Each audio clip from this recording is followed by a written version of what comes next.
नमस्कार, the nation news पर आपका स्वागत है। मैं हूं आपके साथ ऋषभ पाठक। आइए देखते हैं आज की कुछ खास खबर। आगरा डीसीपी सिटी सूरज राय ने बताया विक्टिम का शिकार हो रही हैं लोग। डीसीपी सिटी ने बताया कि विक्टिम को कैसे इससे सावधान रहना है। अगर आपको कोई फेक वीडियो कॉल आता है और वह आपसे बोलता है कि आपका बेटा बेटी किसी मामले में फंस गए हैं, तो आपको उनसे पूछना है कि आपको तैनात कहां किया गया है, आप किस बैच के हैं, अपना आईडी कार्ड दिखाइए। द नेशन न्यूज के लिए आगरा से मोहम्मद आसिफ की रिपोर्ट।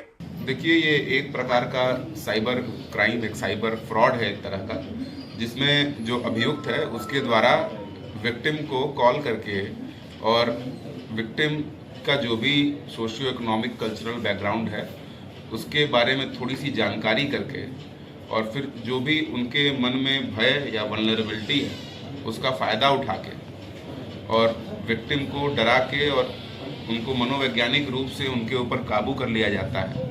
स्थिति ये होती है कि विक्टिम इतनी ज़्यादा भयभीत हो जाती है या जाता है कि अपना फ़ोन कॉल काटने से भी डरता है। कुछ मामले हमारे पास ऐसे भी आए और अन्य जनपदों में भी आए जिसमें लोगों ने 20-20 घंटे तक लगातार बात की और कोई भय दिखा के, डरा धमका के उनसे अनावश्यक और अवैध लाभ लिया। और इस तरह का एक मामला हमारे जनपद आगरा में भी पंजीकृत हुआ है और इस पर अभियोग पंजीकृत करके विवेचना की जा रही है। आप सभी के माध्यम से मैं जनता से ये अनुरोध करना चाहूँगा कि सबसे पहले तो कोई भी जो पुलिस है, आमतौर पे पुलिस अधिकारी बन के या पुलिस का कोई इंस्पेक्टर बन के डराने धमकाने की कोशिश की जाती है, किसी प्रकार का भय दिखा के कि आपके बच्चे को पकड़ लिया गया है, ड्रग्स के साथ पकड़ लिया गया है या पुलिस ने गिरफ्तार कर लिया है या कोई वीडियो बन गया है, तमाम सारे भय दिखाते हैं। सबसे पहले ये आपका लीगल अधिकार है कि पुलिस से आप एक अधिवक्ता के माध्यम से बात करेंगे, ये आपका लीगल अधिकार है। कोई भी पुलिस आपको फोर्स नहीं कर सकती है सीधे बात करने के लिए, और फ़ोन पे बात करने के लिए तो आपको कोई भी ज़बरदस्ती नहीं कर सकता। यदि कोई भी इस तरह का कॉल आए तो सबसे पहले मनोवैज्ञानिक रूप से जो जनता के जिसके पास भी फ़ोन आ रहा है उसको ऑफेंसिव होना चाहिए। 4 सवाल उल्टा आप पूछ देंगे तो जो ये व्यक्ति साइबर फ्रॉड होगा, क्रिमिनल होगा, ये अपने आप डर के फ़ोन काट देगा। हाँ भाई, आप किस जगह आपकी तैनाती है, कौन सा बैच है, कहाँ की पोस्टिंग है, आई कार्ड भेजिए, अपना ये भेजिए। जब आप ऑलरेडी 4 सवाल उनसे पूछेंगे रादर देन कि आप अपनी बातें शेयर करने लगे कि मेरी बेटी यहाँ पढ़ती है, बेटा यहाँ रहता है, तो उससे वो आपके पृष्ठभूमि के बारे में समझने लगता है।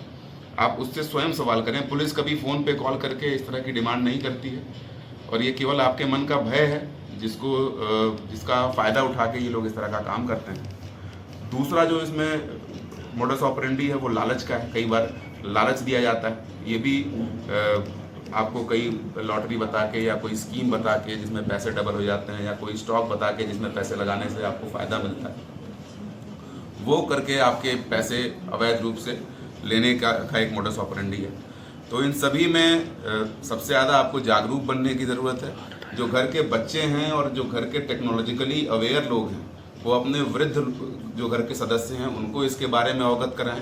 किसी भी अनावश्यक फ़ोन कॉल को लेने से बचें, उठाने से बचें। यदि आप उठाते भी हैं तो जो अननोन कॉल्स हैं उसको हमेशा एक संदेह की नज़रों से देखें। ऐसा ना समझें ना कोई बैंक वाला ऐसे कॉल करता है, ना पुलिस वाला कॉल करता है। ये सारे जो पुलिस के काम हैं आज भी कागज़ में हो रहे हैं, ये पोस्ट के थ्रू जाते हैं। व्हाट्सएप या कॉल या वीडियो कॉल पे पुलिस कभी ऑपरेट नहीं करती है। यदि करती भी है तो एक नागरिक के तौर पे आपका अधिकार है कि आप उसको एक अधिवक्ता के माध्यम से जो भी पुलिस के सवाल हैं उसका आप जवाब दें। ये आपका लीगल राइट है, आपका विधिक अधिकार है। का कोई शिकार होता है तो पुलिस तक कैसे पहुंचे, कहाँ शिकायत है? देखिए, बहुत सारे माध्यम हैं। सबसे पहले आप 1930 नंबर है साइबर हेल्पलाइन, उस पर कॉल कर सकते हैं। आपके पास अगर इंटरनेट कनेक्शन है तो नेशनल NCRP पोर्टल है, national cyber crime reporting portal, उस पर शिकायत कर सकते हैं। यदि फ़ोन इंटरनेट के माध्यम से आप कंफर्टेबल नहीं है तो आप अपने निकटतम थाने पर शिकायत कर सकते हैं। जनपद आगरा में साइबर क्राइम थाना है जो स्पेशल रूप से केवल साइबर क्राइम से डील करता है और उसके लिए आप ये ट्रैफिक लाइन के पास ये थाना है, वहाँ भी पहुँच सकते हैं। अभी जिस अपराध के बारे में हम बात कर रहे थे इसमें एक इंस्टाग्राम ID बना के और वीडियो वायरल करने की बात जो है वो कुछ लड़कों ने की थी। उसमें भी एक सूचना साइबर क्राइम के माध्यम से ही आई थी सबसे पहले और उसको फिर लोकल थाने के द्वारा लिया गया था।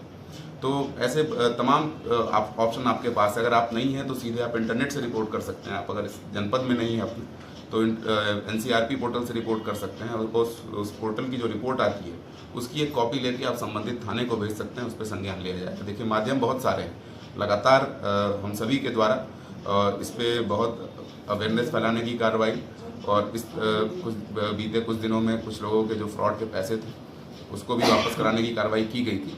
लेकिन आप सभी के माध्यम से जो जागरूकता है, ये सबसे पहला कदम है जो हमको साइबर क्राइम को रोकने में लेना है, और स्पेशली उन लोगों के साथ जो टेक्नोलॉजी को लेके जो तक नई इंटरनेट है या AI जैसी चीज़ें हैं, या मॉफ्ड वीडियो बन रहे हैं, या मॉफ्ड नंबर से कॉल आ रही है, उसको लेके जो अवेयर नहीं है लोग, उनसे हम सभी को उनको जागरूक करना है उसके बारे में, ताकि ऐसी जो घटनाएं हैं उस पर हम नियंत्रण पा सकें। तमाम छोटी बड़ी खबरों को जानने के लिए जुड़े रहिए द नेशन न्यूज़ पर, हरदम आपके साथ।